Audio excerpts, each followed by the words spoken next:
Folks, welcome back to the Overwatch channel. What a day I've been having. Anyway, worldviews. So what is your worldview, and when was the last time you checked it? I've had to check and recheck my worldview. I'd look myself in the mirror and tell me, can I believe what I was raised to believe? Can I continue to believe things when evidence clearly shows that what I used to believe this doesn't jive with the real world? So, the official definition of a worldview is the overall perspective from which one sees and interprets the world, a collection of beliefs about life and the universe held by an individual or a group.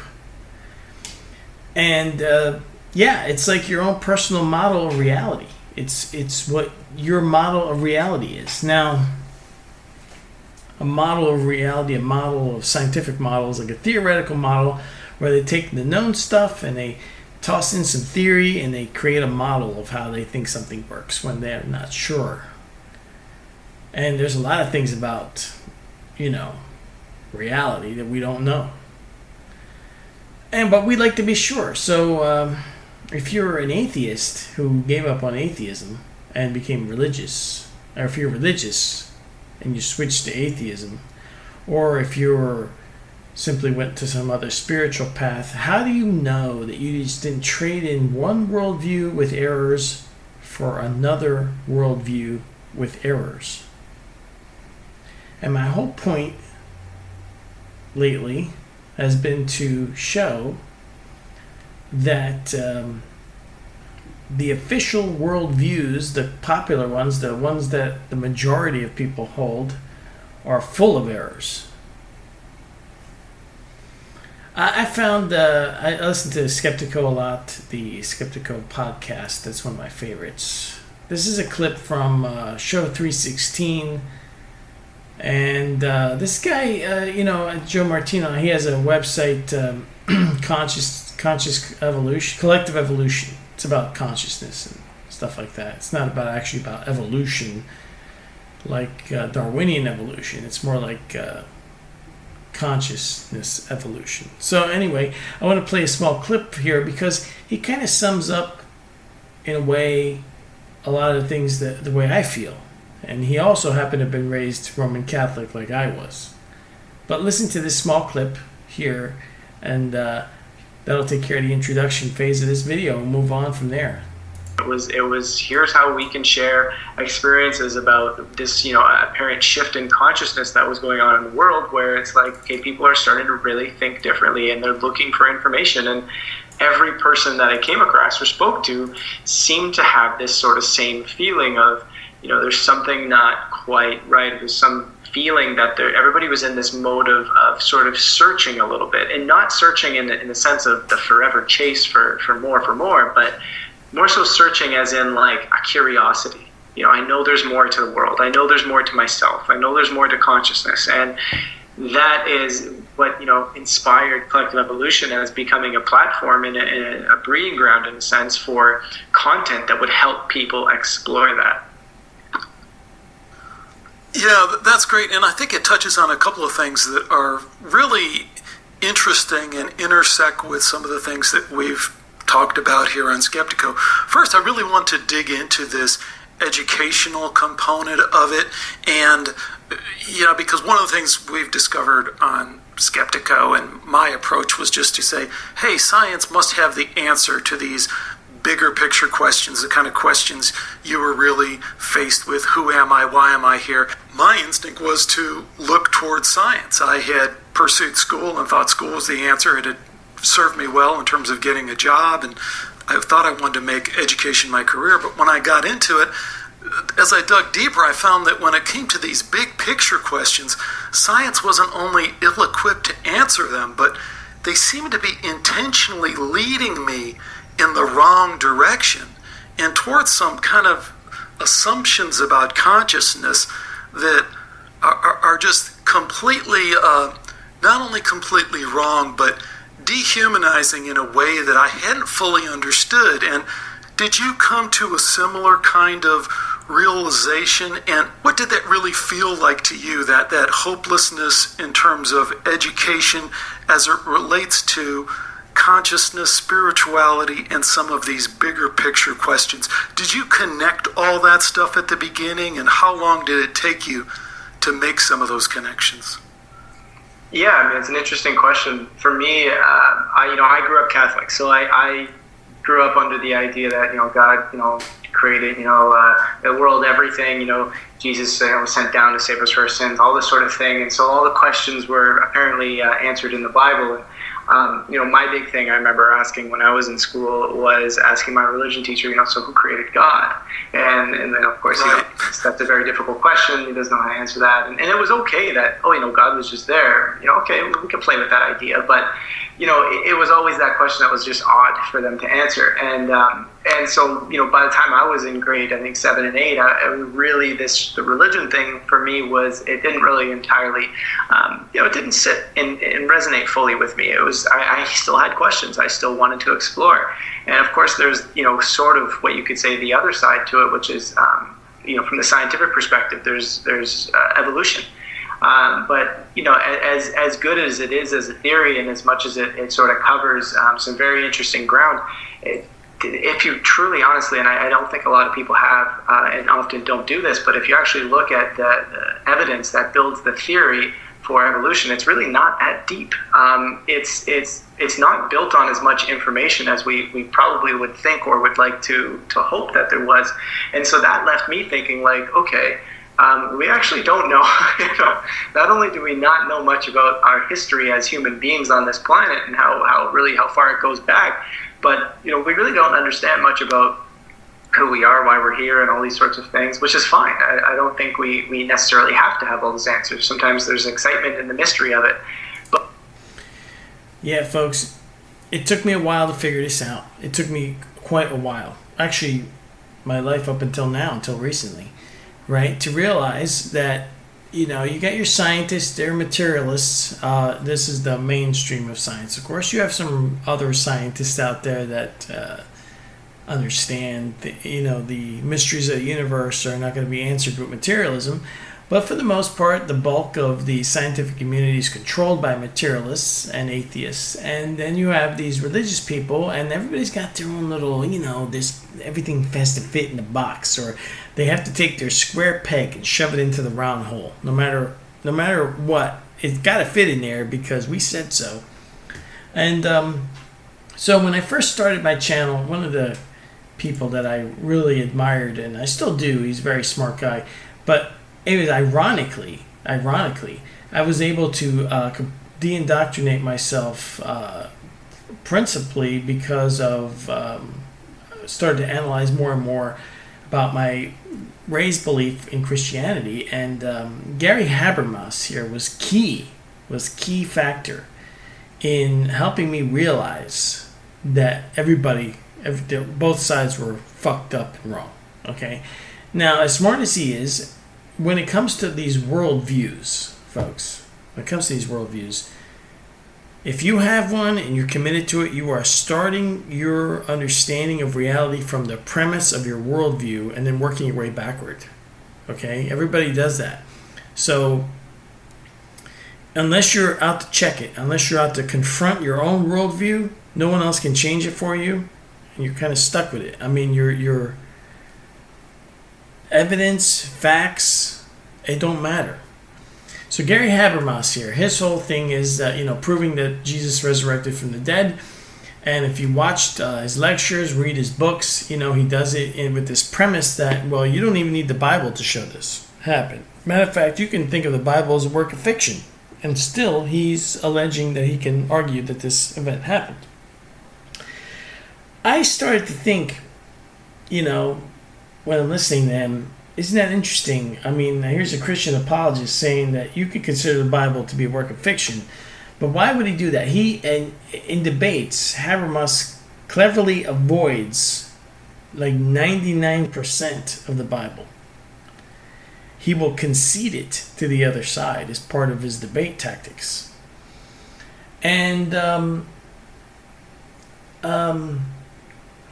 the thing I want to demonstrate here is here's when it comes to near-death experiences, they clearly defy both the materialist and the religious. Now, when you hear these people, like if you're listening to an atheist, he or she can spend 3-4 hours dissecting the Bible and telling you everything that's wrong with it. But then at the end, they usually throw in that caveat, that little thing that reveals their true worldview, which is that they don't believe in anything supernatural. Basically, consciousness is a product of the brain. You're just a biological robot. We're all here by accident. There's no designer. That's their shtick. And Gary Habermas, they're religious people. They have their doctrines and dogmas, or how we came about, and that's their thing. So when you think about this stuff, you can see, okay, the atheist, you can't show them, like, you show them evidence that says conclusively there are things of psi phenomena. There's consciousness is not produced by the brain, and look at all this evidence. There's verified out of body experiences from near-death experience. Look at all the evidence. There's testimony of people that are alive that you can examine and verify with doctors and nurses, and they will become what they hate the most, which is atheists hate, like religious apologists. They can't just read biblical text for what it says, and they have to tell you what it means.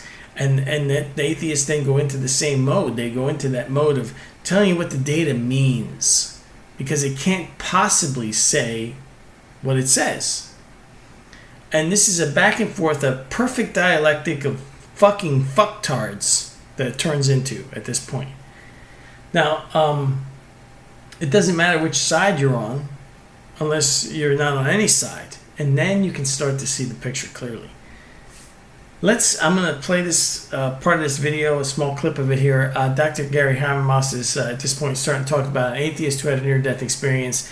And then he goes into evidence. And keep in mind now, his evidence for the resurrection while we're listening to this. Yes. Had a couple near-death experiences before he died, and wrote an article. The title is very odd for a naturalist. What I Saw When I Was Dead. Okay? Well, you're a naturalist. You shouldn't have seen anything when you were dead. So he tells this account, and he was in the hospital, and he was pretty elderly, and everybody else sees yellow light, gets taken in by this incredible feeling of love and everything else. Philosophers are different though, right? Ayer says, I was standing before a red light, and he wouldn't call him God, because he's an atheist. He said, I was given to believe this was the superintendent of the universe. Well, that's what I always thought. I always wanted to be the superintendent of the universe. We won't call him God, though. And there's these two creatures, and they were arguing. You know what Ayer said he thought they were? He dubbed one of them, he said, was space, and the other one was time. Yeah, okay, right. So, he's in the presence of the superintendent of the universe, and he said, I was profoundly uncomfortable the whole time I stood there in front of him. I mean, this wasn't fitting his worldview. And then he said, I believe it was real. I could have misremembered some things, like seeing space and time. But I think a lot of this was real, he said. And I think it's veridical. I think it's truthful. He thinks he was really there. I mean, I'm telling you, if you ever interview somebody who's had a near-death experience, they will tell you it's impressive when you talk to them, because they'll tell you it's the most real thing that ever happened to them in their life. They're utterly realistic, utterly transformed, in one survey, in a lot of surveys, the peace element is very high. The amount of, like they were figuring out secrets of the universe or something. And then they realized maybe death was a lot easier than they thought. And there's an afterlife. So these things all kind of made them relax a little bit. In one survey, 100% of the near-death experiencers felt peaceful and joy during their experience. But what if you're an atheist? Now, A.J. Ayer did not feel that. He was profoundly uncomfortable the whole time in front of this red light. But he comes back, and here's the importance of our worldviews. Here's the importance of how our worldviews color what we believe. He ends the article, What I Saw When I Was Dead, and he ends the article, and here's what he says. For all my atheist friends in the U.S., North America, he says, don't worry, I'm still an atheist. That's how he ends the article. Don't worry, I'm still an atheist. But he really thinks he had this near-death experience. He thinks it was real. And I know a guy who knows him pretty well, and he said before his death, a couple things happened to A.J. Ayer. Before his death, my friend tells me he became a dualist. Now, that's pretty interesting, because there's not a lot of atheist dualists in the metaphysical sense that I'm using it. He was open to changing a bit of his view of reality from this thing. Secondly, a report came out in a Canadian newspaper that before he died, he had become profoundly religious. And he used to meet with F.C. Copleston, the well-known Jesuit philosopher of history, historian of philosophy, those two different fields. Famous, the guy who wrote a series of books on history of philosophy. And he used to meet with Father Copleston, as they called him, who was a prominent philosopher. He's had a famous debate with the atheist Russell a few years before that. But he used to meet with Ayer, and there's some extenuating circumstances that before his death, something spiritually may have happened to him. There's even some speculation that he may become a Christian. And I got to know this guy because he's one of the most famous guys in the 19th century, and Christian and Ayer don't really go together. Okay, but what about this other? Okay, so that's one where something happens that fits the Christian worldview. Oh, well, that's cool. He stood before this red light. He was profoundly uncomfortable.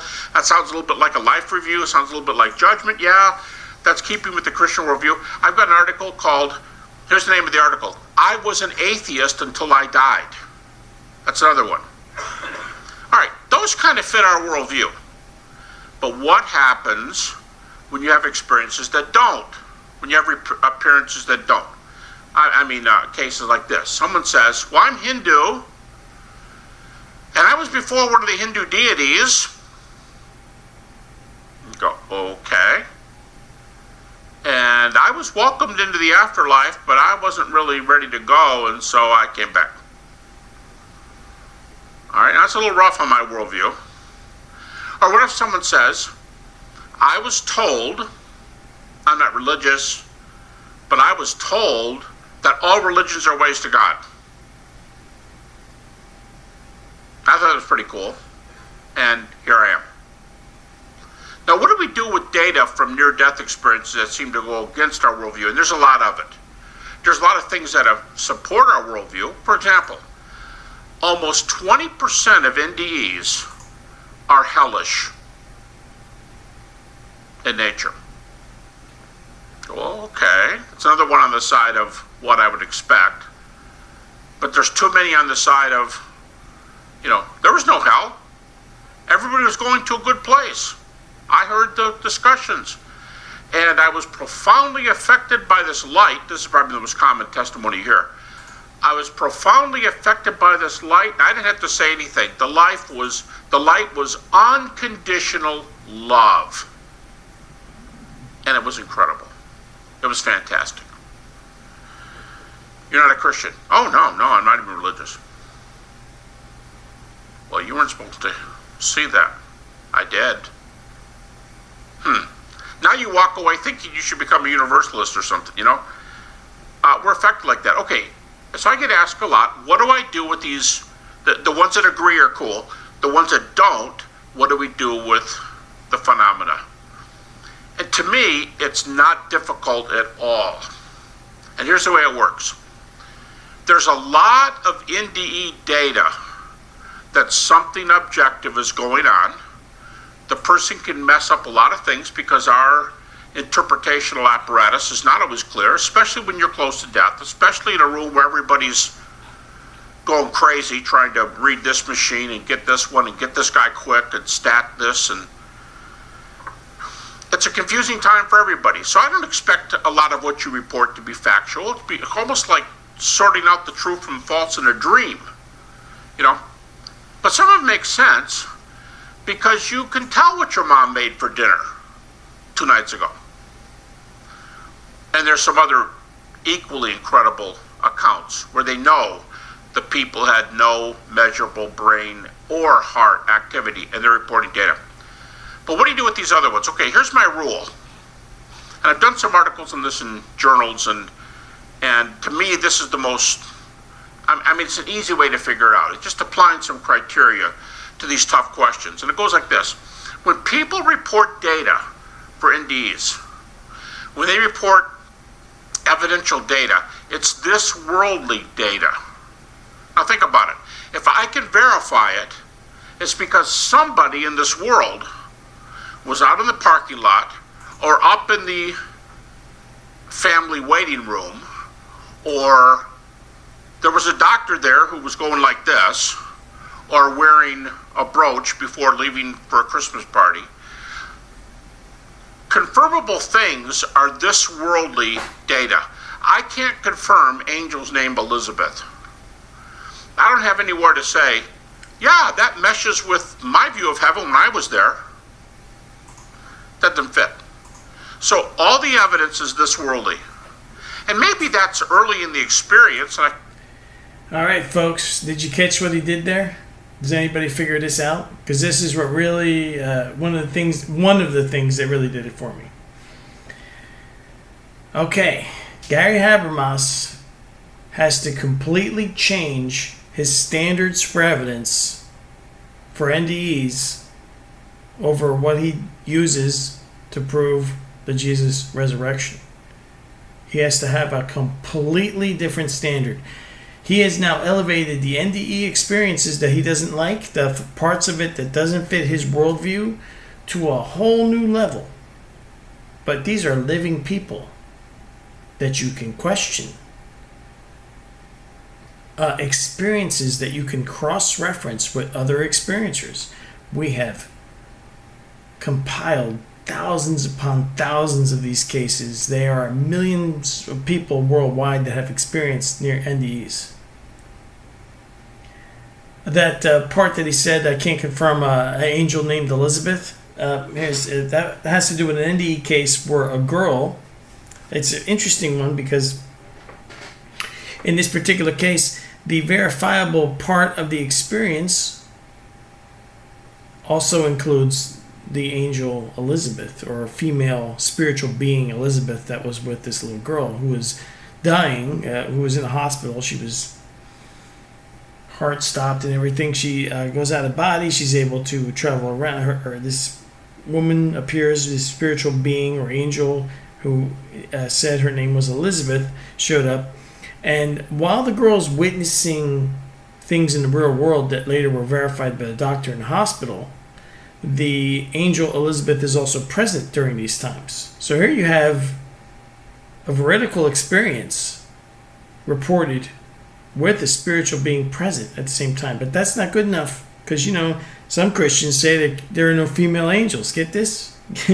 Listen, you people had me taken in for a long time. First of all, it wasn't my fault that I was born into a religion, okay? And it's not your fault either. Or it's not your fault that you were born and indoctrinated into atheism. You could take, and it's amazing to me that people will drop a worldview like a religious one and adopt another one like atheism, or vice versa, without ever stopping for a moment to see, hey, maybe these guys have it wrong too. Maybe they're just as fucked up as the other group in just different ways. But you see here, Gary Habermas, this is a big deal. You've got, unlike the Jesus resurrection account, where basically he has to build a case from a certain, basically a logical argument, is what he's building the whole case for. And he's saying that that is proof positive. And he has written books about it. And he's given lectures about it. And he's participated in debates about it. He's a very good debater. And one of the reasons he's really good to debate with these atheist types or other people that are religious but just don't believe in certain aspects of Christianity is because he will concede basically almost the entire Bible except what skeptics accept. And he builds this case from a logical argument from there. And here's a guy now saying that, well, these NDE cases that don't fit Christianity, here's a way for you to just shit can them. Because, they don't fit my worldview. Now, I like him and all, but let's face it, that's what he's doing.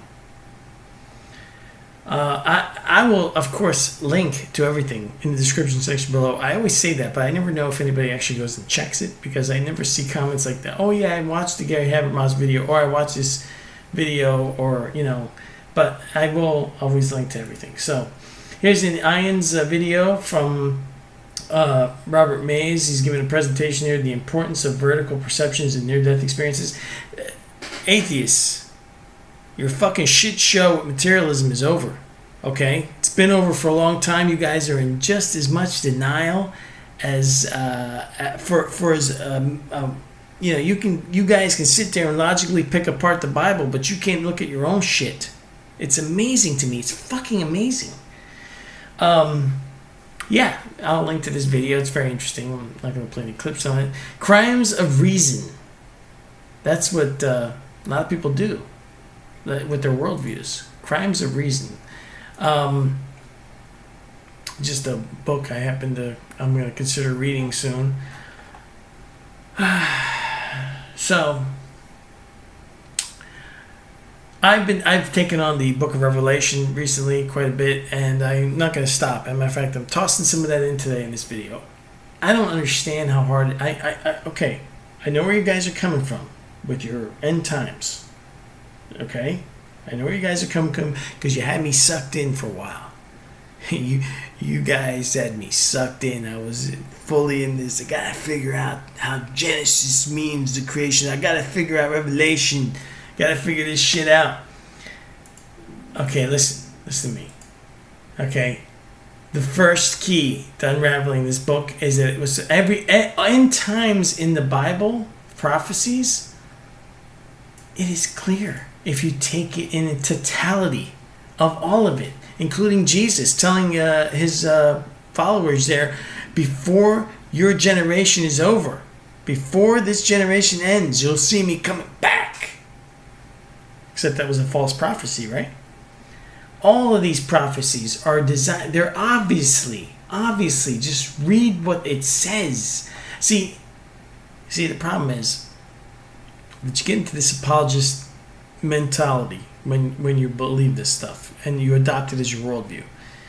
And I guarantee you that anytime I confront anybody about anything like that, they're running off to their apologist websites to find out how to explain this to themselves so they can maintain their worldview. Same thing with the atheists. You show them evidence of out-of-body experiences from near death that cannot be explained in any other way, and they're running off to infidels.org to find out how it's an hallucination that somebody saw something they couldn't have possibly have seen.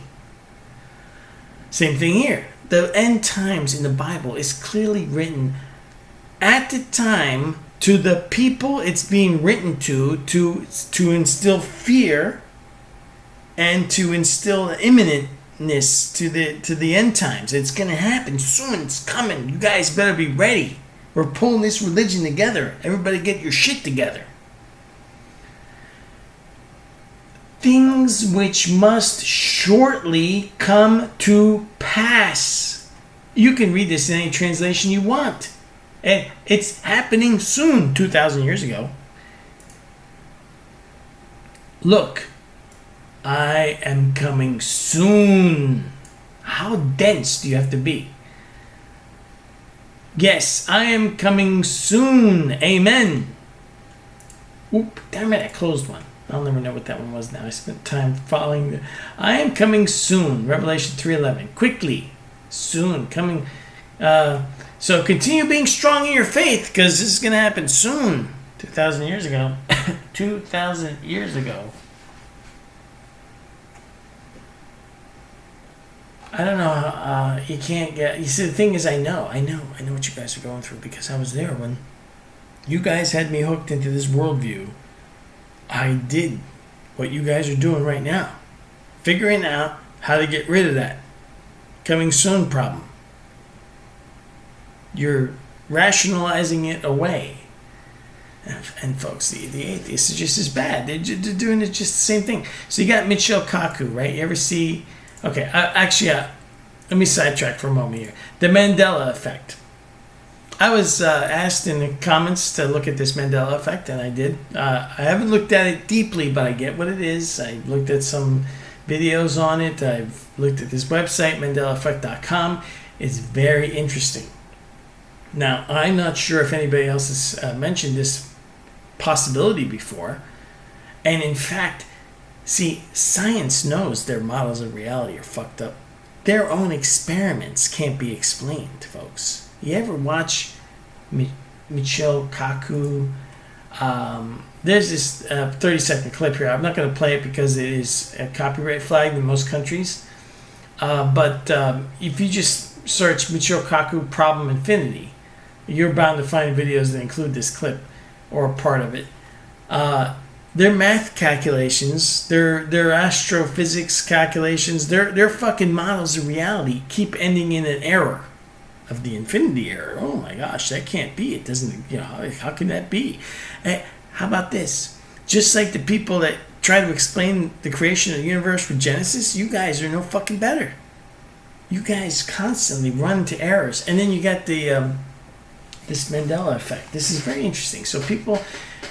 Okay, so here's one way of looking at this. Obviously, the reality is that we're conscious beings, conscious spiritual beings, energy beings, whatever you want to call us. We're individual, unique, individual, spiritual entities. And we temporarily occupy this reality with these physical bodies until the body shuts down. The body needs the consciousness. The consciousness does not need the body or the brain. Maybe it does temporarily, but the consciousness, your unique individual spiritual self, obviously goes on. Folks, atheists, you guys are fucktards. You guys won't get this, but other people may get it. So, if that's so, and if you take a close look at NDE data, folks, a lot of people will say, there's time there, it just isn't the same as here. There is, it's like time is different. The whole sense, they describe it as a hyper reality, much more real than this reality. A lot of these NDE people, survivors, they will tell you that this is the illusion. This is the fucked up bullshit world that we experience for some reason, and maybe to isolate our consciousness more, because in the other one you can sense everything and everyone. So there's no deception there. I don't think. So there is apparently sometimes dark forces that meet some of these NDEers, but even as Gary Habermas pointed out there, 20% of NDE cases are hellish. Well, guess what? That's the exact inverted number if you look at what the Bible's saying about who's going to go to hell. It's pretty much everybody except a really small number at the end of Revelation there. And they get to live in their pyramid cube or whatever fuck that is. Anyway. But if we are spiritual beings, and we are connected to this higher realm, this hyper reality, where time is different. And maybe there is no past, present, or future. It could be like some kind of hyper reality with whole different rules. That explains how sometimes people are clairvoyant. That explains psi phenomena. We have our one foot into the spiritual world at all times, I think, and the rest of us are stuck in our bodies. And if a timeline were to be changed for some reason, maybe you would sense. Some people will sense the difference because their spiritual minds are free from all this bullshit. Our spiritual minds are actually free from all this bullshit. It is our brains that are fucking us up. But yeah, so here's another thing. I haven't seen this in the explanation videos, but I remember reading this stuff like a while ago. This is an article from February 2015, and this is coming up in the quantum physicist world quite a bit lately. The experiments that show that you can alter particle experiments in the future, you can alter the past. It's like the future is affecting the past, or the present is affecting what happened before. It's complicated, but you can read all about it here. Perhaps it's something like that. Okay? Quantum entanglement experiments show how the future can affect past in quantum world. Well, how do we know it's not in the real world too? We don't. You couldn't even prove that. That's the problem with materialist science.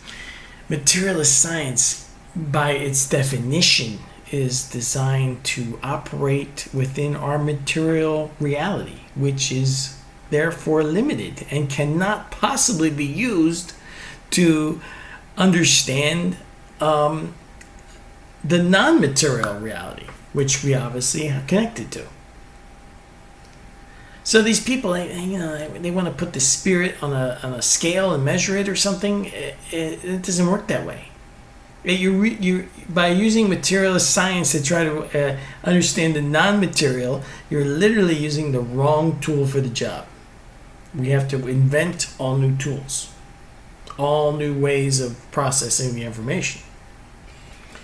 And it would be helpful, because if we could come together with a worldview that isn't so full of bullshit, then the world itself, humanity, would be a better place. In this one, here's a point, case in point. Okay, somewhere in this article here, yeah, this guy brings up Schrodinger's cat experiment. I cannot believe I am the only person I've ever heard mention this before.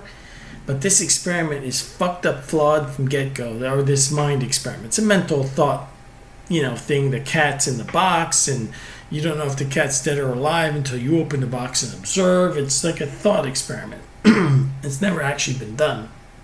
Anyway. Yeah, anybody see the flaw with this line of thinking here? The arrogance, the narcissism of these scientists, the fucked up world that we live in. They can't even perceive this simple concept. The cat, I know it's hard to get your head around this, but everything that's alive that we identify as having life is obviously alive because it has consciousness. Therefore, you don't need the scientist to look in the box, because the cat is in the box and the cat is conscious. See? It's a fucked up experiment. Scientists will do this all the time. They seem to talk about humanity as something that only has consciousness. Like humans are it. As if nothing else that's alive matters. That's fucking bullshit right there. People in NDE experiences see all kinds of things. You get to meet your pets again. The ones that you love, they'll be there waiting for you when you die. Even for you atheists. But yeah, quantum entanglement. Possibly something to do with the Mandela effect. Dr. Michio Kaku here. All of his theories and all these scientists. If you listen to all the stuff they can't explain, it's fucking mind-boggling. All the Bible in context. In fucking context, read what it says. That's all I'm saying. That's what did it for me. First, it was the little pieces, that came together. The Gary Habermas stuff, whoa, did he just change his whole level of evidence there just to make his worldview fit the fucking evidence? Yeah, he did. There's so much shit that it would be hours of video to try to unravel everything that's in my mind for you guys. But, yeah, how about reading the Bible and read what it says? I forget which one it was. That was Jacob, the guy, I don't even remember what verse it is. The guy who wants to win the battle. Now, I've heard some YouTubers, they come up with some really, I believe me, this is one of the things that sucked me in, they weren't really killing the other people and their children and their animals. They were all corrupted genetically. They were Nephilim. All right. But then you explain to me the guy who wants to win the battle, and I can't remember was it Jacob? Jacob.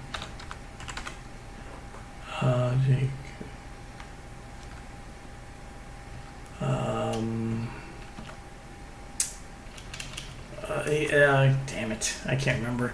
The guy who wants to win the battle, he goes to a god, Yahweh, to win the battle, and offers his daughter as a sacrifice if he wins. And he wins, and and the daughter says, oh, you gotta do what you gotta do, Dad. I'm your only daughter. Can you justify that? Can you? Yeah. I'm gonna pause the video here and find the passage. Yes. I keep in mind, I read the Bible twice. ESV and KJV, and I've listened to the audiobooks also. So I've read it like 4 times now, maybe 5. And a lot of this stuff is mind-boggling sometimes, and I can't remember like how to pronounce some of these names, like Chip. I can't pronounce it. I kept thinking it was Jacob or something, but it's not. His tragic vow in Judges 11.